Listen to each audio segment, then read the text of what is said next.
जय हिंद प्यारे बच्चों। कक्षा 12 हिंदी क्लासेज में एक बार पुनः आप सबका स्वागत है। हिंदी विषय के अंतर्गत हम संस्कृत दिग्दर्शिका खंड से तीसरे पाठ का अध्ययन करेंगे।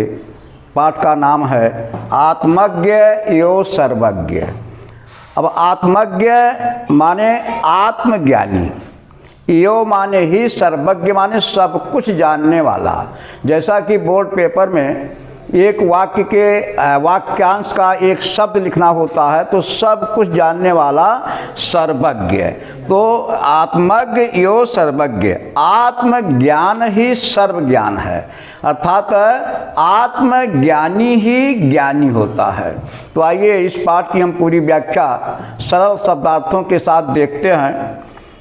याज्ञवल्क्य मैत्रियम उवाच, मैत्रिय उद्य अस्यन् अहम अस्मात् स्थानात् अस्मि ततस्ते अनया कात्यायन्या विच्छेदं करवाणि इति। मैत्री उवाच यदीयं सर्वा पृथिवी वित्तेन पुनला स्यात् तत् किम तेनाहम अमृतां स्याम इति याज्ञवल्क्य उवाच नेति। आइए हम एक एक शब्दों का संविच्छेद करते हुए याज्ञवल्क्य मैत्रियम उवाच, मैत्रियम उवाच, मैत्रियम धन उवाच। उवाच माने कहा या बोला। याज्ञवल्क्य, याज्ञवल्क्य ने, मैत्रिय आगे संबोधन वाचक चिन्ह है तो हे मैत्रिय, तो याज्ञवल्क्य मैत्रियम उवाच, मैत्रिय याज्ञवल्क्य ने मैत्रेयी से कहा कि हे मैत्रेयी, उद्य अस्यन्, उद्य अस्मन् माने होता है ऊपर जाना या ऊपर जा रहा हूँ। अहम माने मैं, अस्मात् माने इस, स्थानात् माने स्थान से, अस् माने हूँ। याज्ञवल्क्य ने मैत्रेयी से कहा कि हे मैत्रेयी, मैं इस स्थान से ऊपर जा रहा हूँ। अब इसका भाव है कि गृहस्थ आश्रम से मैं अब संन्यास आश्रम की ओर जा रहा हूँ। ऊपर जाने का भाव होगा संन्यास आश्रम में जाना। तो याज्ञवल्क्य ने मैत्रेयी से कहा कि हे मैत्रेयी, अब मैं इस स्थान से ऊपर को अर्थात गृहस्थ आश्रम से संन्यास आश्रम को जा रहा हूँ। ततस्ते अनया, ततः माने इसलिए, ते माने तुम्हारा, अनया माने दूसरी, कात्यायन्या कात्यायनी। अब इसमें ये ध्यान देना है, याज्ञवल्क्य के दो पत्नियां थीं, पहली का नाम मैत्रेयी और दूसरी का नाम कात्यायनी। तो कहते हैं इसलिए मैं तुम्हारा दूसरी पत्नी कात्यायना से विच्छेदम करवाणि इति। करवाणि माने करवा दूं, विच्छेद माने बंटवारा, अर्थात संपत्ति का बंटवारा, इत माने ऐसा। तो याज्ञवल्क्य ने मैत्रेयी से कहा कि हे मैत्रेयी, अब मैं इस स्थान से ऊपर जा रहा हूँ, अर्थात गृहस्थ आश्रम से संन्यास आश्रम में जा रहा हूँ। इसलिए मैं तुम्हारी अपनी दूसरी पत्नी कात्यायनी से संपत्ति का बंटवारा कर दूँ। मैत्रेयी उवाच, मैत्रेयी ने कहा यदीयम, यदि धन इयम, इयम माने यह, यदि, यदि यह सर्वा पृथ्वी, सारी पृथ्वी, वित्तेन माने धन से, पूर्णा स्यात् भर जाए या परिपूर्ण हो जाए। यदि यह पृथ्वी धन से परिपूर्ण हो जाए, तत् माने तो, किम माने क्या, तेन माने उससे, अहम माने मैं, अमृत्या श्याम इति अमर हो जाऊंगी। यदि यह सारी पृथ्वी धन से भर जाए अथवा पृथ्वी का सारा धन मेरा हो जाए, इसका दो रूप में अर्थ ले सकते हैं। तो क्या मैं उससे अमर हो जाऊंगी? याज्ञवल्क्य उवाच, याज्ञवल्क्य ने कहा नेति, ना धन इति, ऐसा नहीं। तो सरल करें, याज्ञवल्क्य ने मैत्रेयी से कहा कि हे मैत्रेयी, अब मैं इस स्थान से ऊपर अर्थात गृहस्थ आश्रम से संन्यास आश्रम में जा रहा हूँ, इसलिए मैं अब अपनी दूसरी पत्नी कात्यायनी से तुम्हारा संपत्ति का बंटवारा कर दूँ।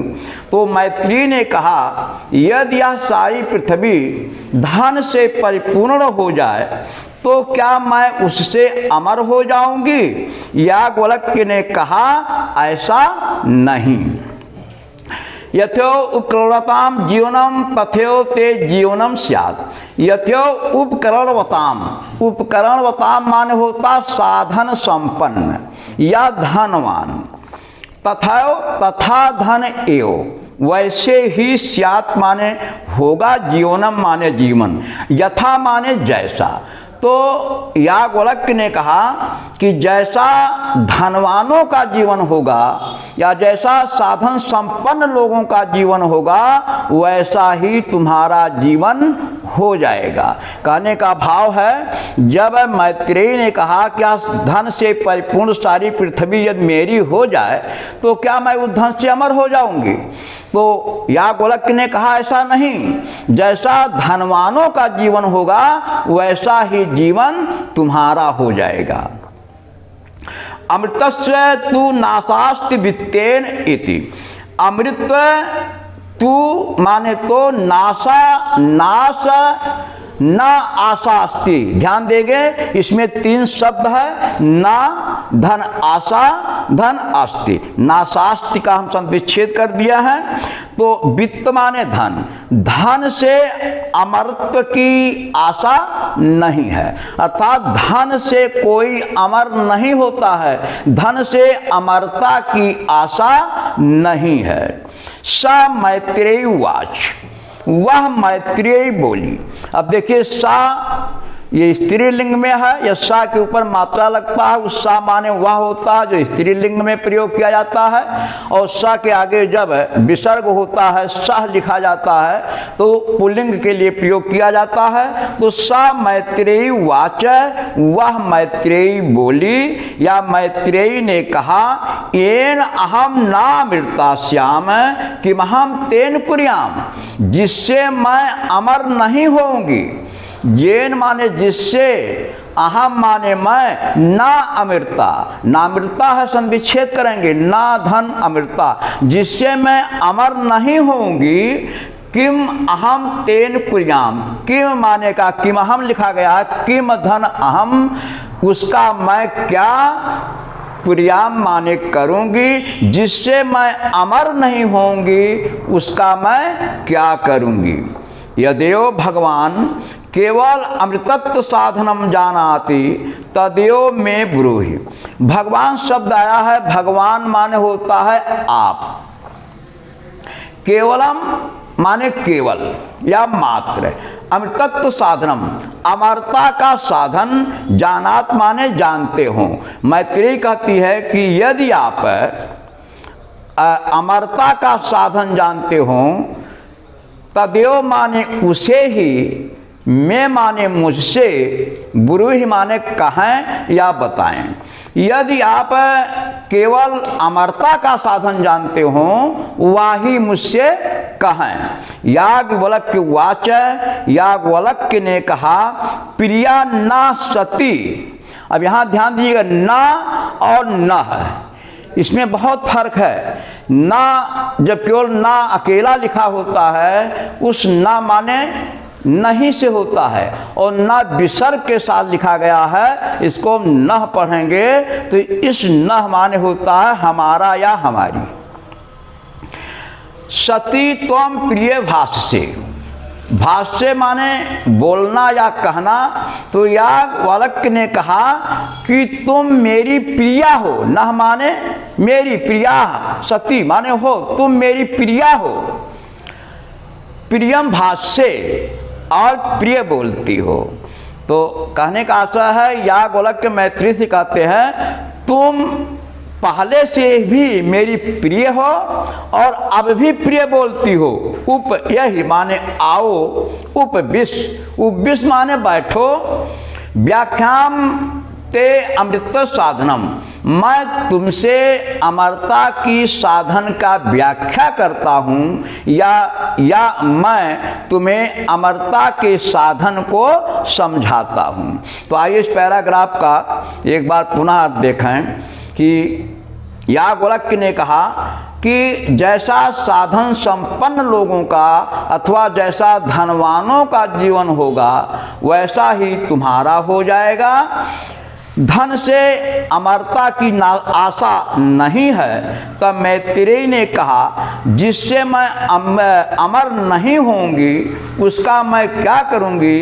यदि आप केवल अमरता के साधन को जानते हैं वही मुझसे कहें। तो याज्ञवल्क्य ने कहा कि तुम मेरी प्रिया हो और प्रिय बोलती हो, आओ बैठो, मैं तुम्हें अमरता का साधन समझाता हूँ या अमरता के साधन के बारे में बताता हूँ। याज्ञवल्क्य उवाच न वा अरे मैत्रेयी पत्युः कामाय पति प्रियो भवति आत्मनस्तु वै कामाय पति प्रियो भवति। अब इस तरह से याज्ञवल्क्य अपनी पत्नी मैत्रेयी से अमरता का साधन बताते हुए कहते हैं कि ना वा अरे मैत्रेयी, अरे मैत्रेयी पत्युः कामाय, पत्युः माने होता पति, पति की कामना के लिए, कामाय माने कामना के लिए या इच्छा पूर्ति के लिए। पति प्रियो भवति, पति प्रिय होता है। अब देखिए ना वा, ना माने नहीं, तो कहते हैं कि पति की कामना के लिए पति प्रिय नहीं होता है। अब स्पष्ट भी अर्थ नहीं हो रहा है, किसको प्रिय नहीं होता है, यानी पत्नी को। इसको कोष्ठक में डालेंगे पत्नी। तो कहते हैं कि पति की कामना पूर्ति के लिए पत्नी को पति प्रिय नहीं होता है। आत्मनस्तु वै कामाय पति प्रियो भवत, बल्कि अपनी कामना पूर्ति के लिए, अपनी इच्छा पूर्ति के लिए पत्नी को पति प्रिय होता है। इससे बताया गया है कि यदि पत्नी अपने पति से प्रेम करती है तो पति के मोह में नहीं करती है बल्कि अपनी इच्छा पूर्ति के लिए करती है। और उसी तरह से पति अपनी पत्नी से प्रेम करता है तो वह पत्नी के मोह में नहीं बल्कि अपनी इच्छा पूर्ति के लिए, अपनी कामना पूर्ति के लिए वो प्रेम करता है। दोनों अपनी अपनी इच्छा पूर्ति में लगे हुए हैं। आइए सरल करते हैं। याज्ञवल्क्य ने कहा कि अरे मैत्रेयी, पति की इच्छा पूर्ति के लिए पत्नी को पति प्रिय नहीं होता है बल्कि अपनी इच्छा पूर्ति के लिए पत्नी को पति प्रिय होता है। इत माने ऐसा। ना अरे जाया कामा जाया प्रिया प्रद। और फिर कहते हैं कि पत्नी की इच्छा पूर्ति के लिए पति को पत्नी प्रिय नहीं होती है। आत्मनस्तु वै कामाय जाया प्रिया भवति, बल्कि अपनी कामना पूर्ति के लिए, अपनी इच्छा पूर्ति के लिए पत्नी को या पति को पत्नी प्रिय नहीं होती है। तो स्पष्ट कर दिया गया है कि पति पत्नी का जो प्रेम है इसमें बताया गया एक दूसरी अपने स्वार्थ में लगे हुए हैं। अपने स्वार्थ की पूर्ति के लिए लोग एक दूसरे से प्रेम करते हैं, लोग एक दूसरे से मोह रखते हैं। ये अपनी इच्छा पूर्ति के लिए यहाँ बताया गया है। उसी प्रकार ना वा अरे पुत्रस वित्तश्चा कामाय, और पुत्रस वित्तश्चा कामाय, पुत्र और धन की इच्छा पूर्ति के लिए पुत्र वित्त प्रिय न भवति, पुत्र और धन प्रिय नहीं होता है बल्कि आत्मनस्तु वै कामाय पुत्रो वित्तम प्रियो भवति, बल्कि अपनी इच्छा पूर्ति के लिए धन और पुत्र प्रिय होता है।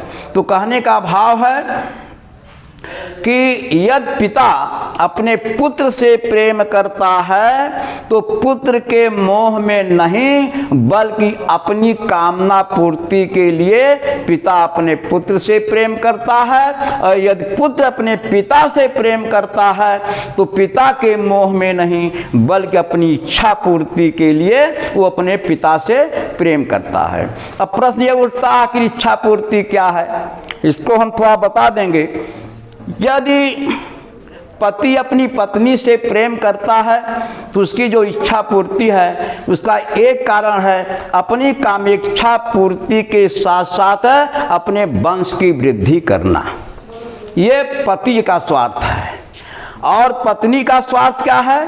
वो भी अपनी इच्छा पूर्ति के साथ साथ अपने आने वाले या अपने जो उसका धन होगा, या इसको ये कहेंगे कि वो अपने जो लिए जो उसका उपाय होगा, यानी अपनी आवश्यकताओं की पूर्ति के लिए प्रेम करती है।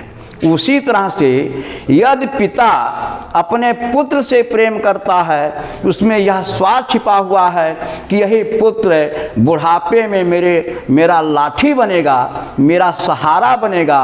और जैसा कि ये कहा जाता है पुत्र ना हो तो नरक मिलता है, तो इससे छुटकारा मिलेगा।